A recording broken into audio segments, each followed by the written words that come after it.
कौन थे? ये लोकल लीडर्स थे. So many new leaders joined this revolt.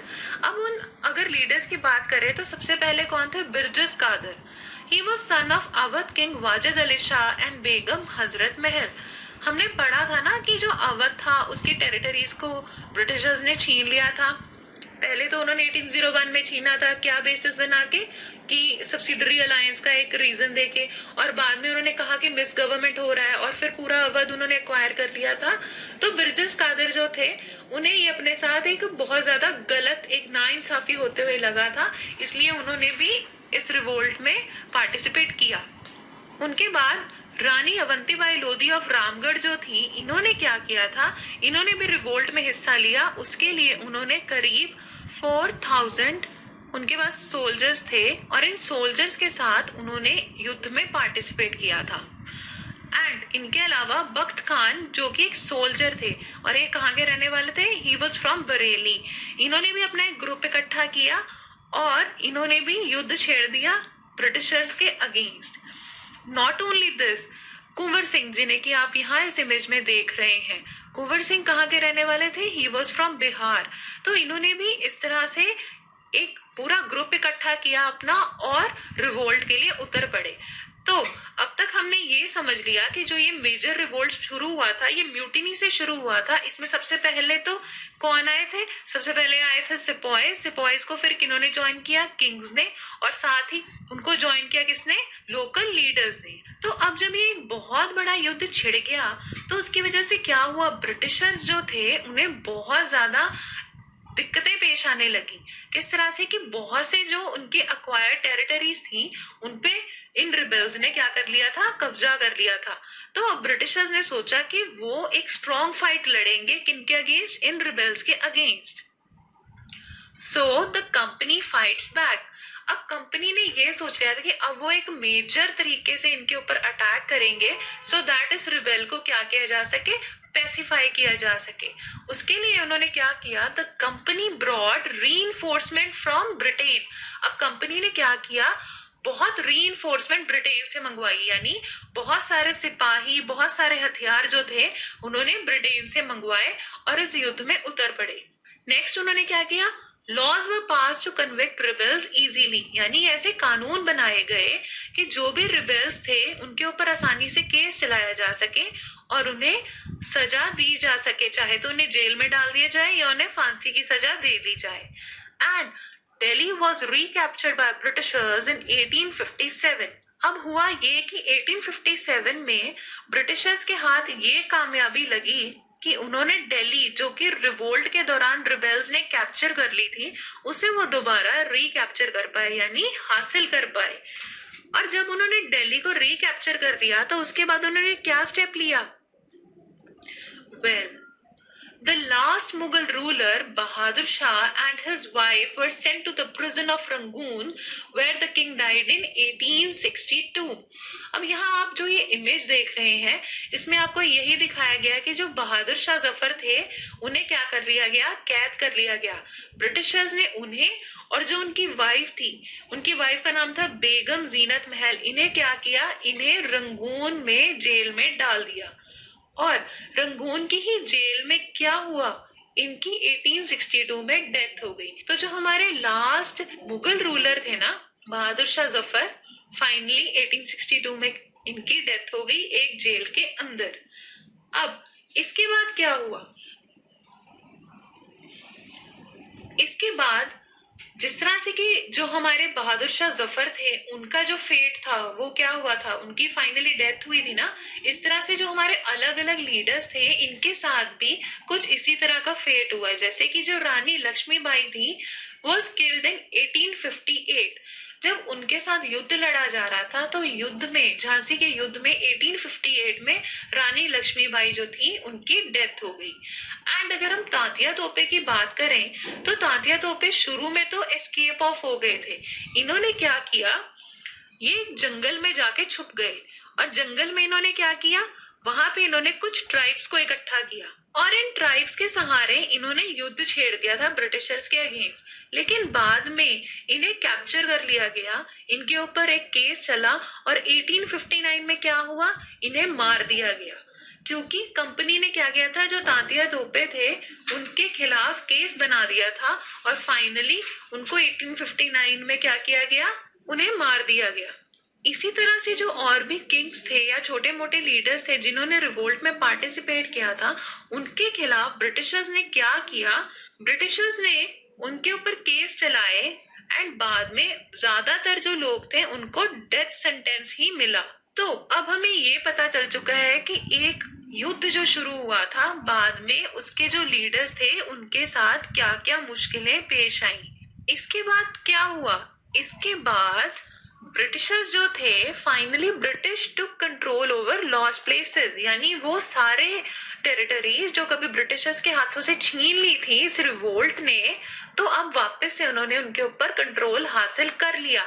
यहाँ पे इमेज में आपको यही दिखाया गया ना कि उन्होंने फाइट किया और फाइट करके क्या किया, अपना कंट्रोल वापस से स्थापित कर लिया उन प्लेसेस पे जो उनके हाथों से निकल गए थे। Next what they did was they tried to win back loyalty of landlords by offering them rewards. अब जो landlords थे, जमींदार थे, इन्होंने ये देखा कि ये लोग भी तो किसी ना किसी तरह से रिवोल्ट का हिस्सा बने थे, तो इन्होंने क्या किया, इनकी लॉयल्टी को विन बैक करने के लिए एक तरह से इन्हें ऑफरिंग की, यानी लालच दिया, उन्हें कुछ रिवॉर्ड्स दिए। क्या कहा उनसे कि आज से जो भी लैंड है उसकी जो ओनरशिप है वो आप ही के पास रहेगी और ब्रिटिशर्स कभी भी उस ओनरशिप को आपसे नहीं छीनेंगे। तो इस तरह की आप कह सकते रिवॉर्ड्स देके इन्होंने उनसे उनकी लॉयल्टी जो थी वापस हासिल करने की कोशिश की। एंड जैसा कि हमने पहले भी बात की है कि जितने भी रिबेल्स थे, चाहे वो किंग्स थे, चाहे वो सिपॉइज थे, नवाब्स थे, उन सबको क्या किया गया, उन सबको फांसी की सजा दे दी गई। तो इस तरह की चीजें उस दौरान हुई। So, what were the aftermath of 1857? यानी आखिर बाद में इन सब चीजों का जो रिजल्ट था 1857 रिवोल्ट का, वो क्या निकला। देखिए, अगर हमें याद हो तो हमने क्या पढ़ा था, हमने ये पढ़ा था ना कि ब्रिटिशर्स जो थे उनकी क्या होती थी, ऐसी पॉलिसीज होती थी जिसकी वजह से लोगों को दिक्कतें आ रही थी और फिर रिवोल्ट हुआ था। तो इस रिवोल्ट का आफ्टरमैथ ये निकला कि Britishers change some of their policies. अब ब्रिटिशर्स ने क्या किया कि उन्होंने अपनी कुछ जो पॉलिसीज थी उनमें बदलाव कर दिए। अब वो बदलाव कैसे थे, सबसे पहले तो उन्होंने ये चीज की कि द एक्ट ऑफ 1858 वाज पास, और इसके बाद क्या हुआ, इस 1858 एक्ट की वजह से the power was pass to the crown. मतलब ब्रिटेन की जो क्वीन थी ना, उन्होंने ये डिसाइड किया कि जो ईस्ट इंडिया कंपनी है अब उसके पास कोई पावर नहीं रहेगा और जो पावर है वो किसके पास पास हो जाएगा, क्राउन, यानी जो क्वीन है उनके पास ये पावर चली जाएगी कि अब वो इंडिया को मैनेज करेंगी। जो भी वहां के अफेयर चल रहे हैं उनको किसने मैनेज करना है, ब्रिटिश क्वीन ने। एंड ब्रिटिश क्राउन के पास ये सारी पावर जो थी ट्रांसफर हो गई। नेक्स्ट पॉइंट ये हुआ कि governor general was now known as viceroy. अब जो गवर्नर जनरल होते थे ना इंडिया के, उनसे उनका वो गवर्नर जनरल वाला जो एक टाइटल था वो उनसे छीन लिया गया। अब उन्हें क्या जाने लगा, उन्हें कहा जाता था वाइस रॉय ऑफ इंडिया। यानी वो किन के लिए सर्व कर रहे थे, वो ब्रिटिशर्स, जो हमारे जो ब्रिटिश किंग या क्वीन है उनके अंडर होकर सर्व कर रहे थे इंडिया में।